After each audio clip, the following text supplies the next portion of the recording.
Quite interesting. I think first, there's a general misconception about what the National Assembly is supposed to do and what she's actually doing. We all know and we agree that without the National Assembly, what we're practicing would not be a democracy. So they're the ones that ensure separation of power and the rule of law, because their primary role is to make laws and then also oversight the executive. But there's one element that it's really not clear. Constituency project. And if you look at our budget, it's it captured over 100 billion naira. And for us, we're keen about it because, see, at the grassroots, the reality is we've elected him into office. He needs to build roads.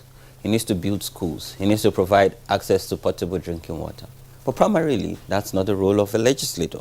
But they have to also marry the reality on the ground with their constituents and what they're doing at the National Assembly. And that's why we have the constituency project. But then again is how transparent and accountable is the disbursement and utilization of constituency projects, particularly how it impacts their various constituents. Yes, Follow the Money have signed an MOU with Honorable Bello. We've engaged Honorable Shagaya, and we worked with a couple of other legislators at the both chambers of the National Assembly. I'm particularly happy with what the National Assembly did with service chiefs. There was an engagement that happened between the service chiefs and the National Assembly, and I think we need to do much more of this, because right now we're faced with three critical issues. One is insecurity. Two is food inflation or food insecurity. And the third one is unemployment, particularly for young people.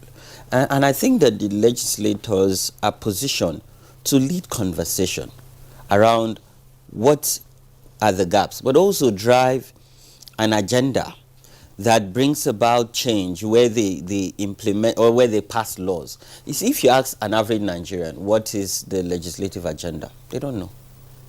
An average Nigerian do not know. And I think there is a communication gap between what the legislators at the federal levels are doing and how they're able to communicate this to their various constituents. And I think one grievance by the Nigerian people is the lack of that conversation between constituents and their representative. I think if we can do that, and I know they're going on recess, and the reason for recess is to go back to your constituents, have town hall meetings, give them update of what you've done, but also collect feedback and come back to the floor and then, have motions and brief your colleagues. Also, the Public Account Committee. You see, there have been so many opportunities that have been lost in the 10th Assembly.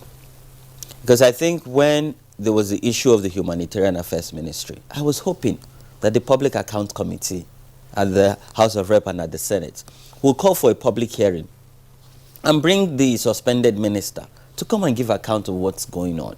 You see, there is no government that can't have an agenda on transparency and accountability, particularly around fiscal responsibility. So again, we need to say a National Assembly that is more accessible, that is open, but that is leading debate, because their role is to talk. But talk informed that brings about legislative laws while working with the executive to ensure it's properly executed.